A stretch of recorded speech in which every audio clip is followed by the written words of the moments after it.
At the heart of your board search strategy is going to be your business networking strategy. It is critical that you understand that 90% plus of board roles come about through business networks. It comes about via your business reputation. It comes about because you're showing up in the right places, connecting in with the right people, and people are vouching for you. You have raving fans. You have people who are champions for you behind the closed doors. You really have to take a new approach to this, because most senior executives have come up through the ranks of a corporate environment and will have quite a decent network at the C-suite level or executive director level, but they'll often be lacking with their board director network. And this is where you're going to have to take a fresh approach, because you're going to have to come up with a mechanism to come into contact with chairs, non-executive directors, and committee members on a regular basis. Now, you might use your LinkedIn as part of that approach to reach out and forge meaningful relationships, and you might use your thought leadership as part of that strategy to connect in with new people. But the key to building long-term relationships and rapport with people will be meaningful meetings, one-on-one meetings with the right people. Now, when I talk to clients and they're disappointed about their results, they're disappointed about whether or not they're securing board roles, inevitably, if we look at how many people they've met with in the month preceding, it's very limited. There's just not enough in-person meetings. There's not enough video calls. There's not enough connection happening. And the numbers are just so low that the strike rate is just never going to get there. And this is really going to be at the heart of your strategy going forward. You need to forge a new network of board directors, and it's got to be consistent. And so consistency is really going to be the key for you. What are you doing week on week, month on month to connect in with the right people?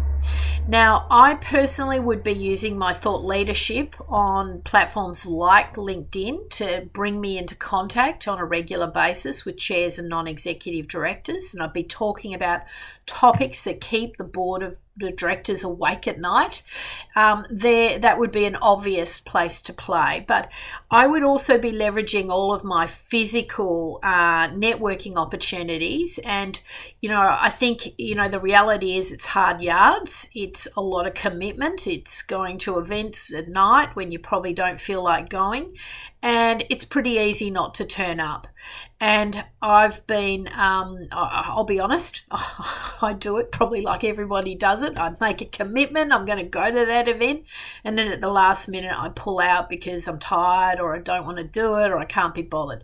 But 90% of success in life is showing up, turning up, and pushing yourself to go to those meetings. And I read a little bit of advice late last year about not cancelling meetings, not cancelling events, and that had really furthered that individual, taking them forward in life.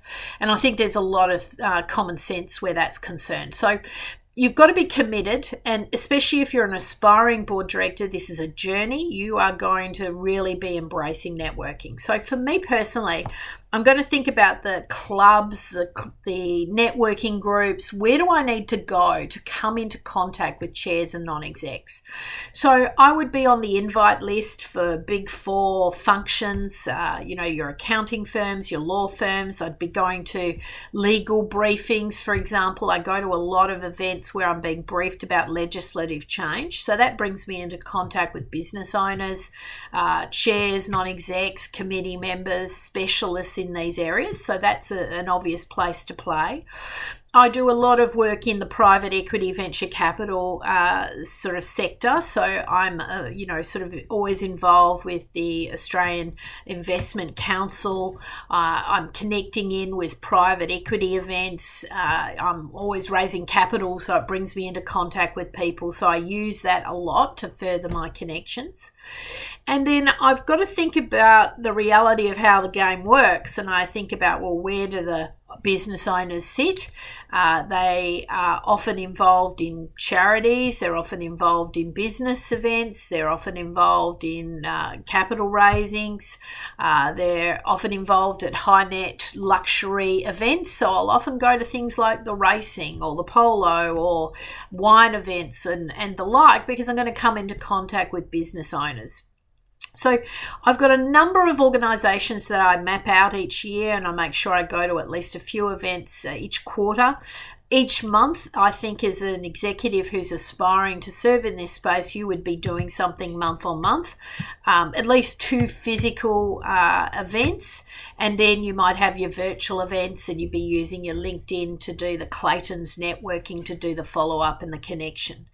You've got to think of strategies that would enable you to keep in touch, and that's where, often, it's a real challenge to sort of keep the rapport going, and so that's where the thought leadership piece can come in handy, because you can follow up and say, I just wrote this recent article on ESG and how it's going to impact the board of directors.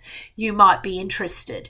It helps keep you top of mind. People are often watching my videos, so it keeps my presence being felt in the board director community. So I think you've got to think of some strategic ways to show up, and you've really got to be very targeted with your networking, because you can't just do everything for everyone. You can't be out at every event. You can't be, doing 24/7 networking. So you've got to be quite laser sharp with the networking, and that's where the clarity comes. If you're clear on what your strategy is, if you're clear on your value proposition, you're clear on who your targets are. So month on month, I would be writing down who are the top 10 people I want to connect with this month, who are the boards that I'm following, who are the members of those boards that I need to connect in with. So for example, I'd love to be on the board of Guide Dogs. I've mapped out that organisation. I've mapped out the board members. I've connected with the vast majority of those board members, and they invite me to events, and I come into contact with people in a very natural, authentic way.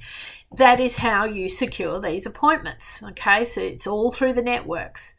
Also keep in mind that nobody secures a board role or a piece of business without being endorsed or recommended by somebody. And you've got to pay it forward. You've got to thank your network. You've got to be reciprocal.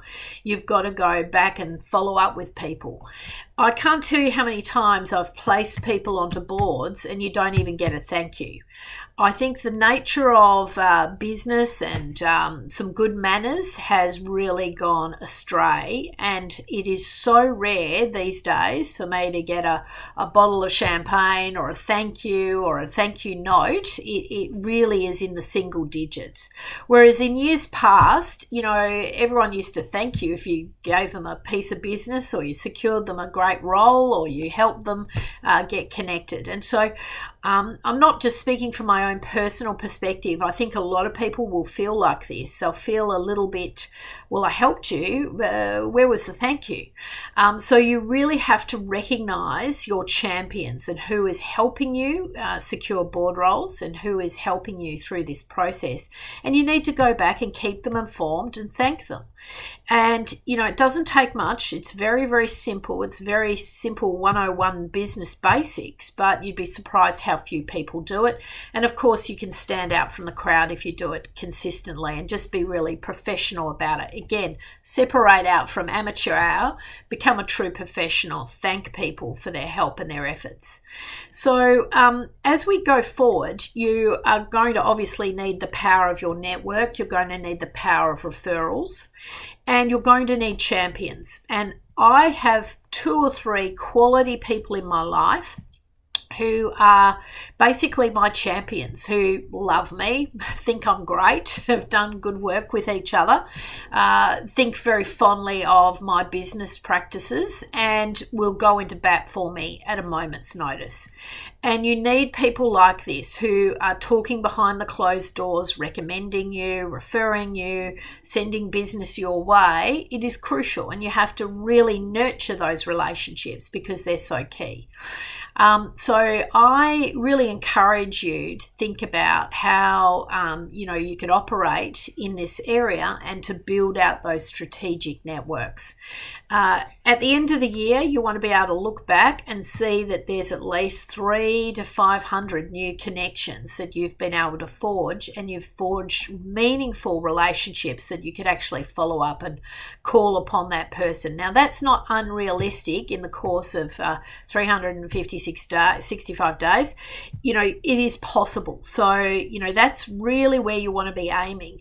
And I think every day you should be thinking about how you get connected, how do you expand your network, how do you give back to that network and reciprocate so that it becomes a powerhouse.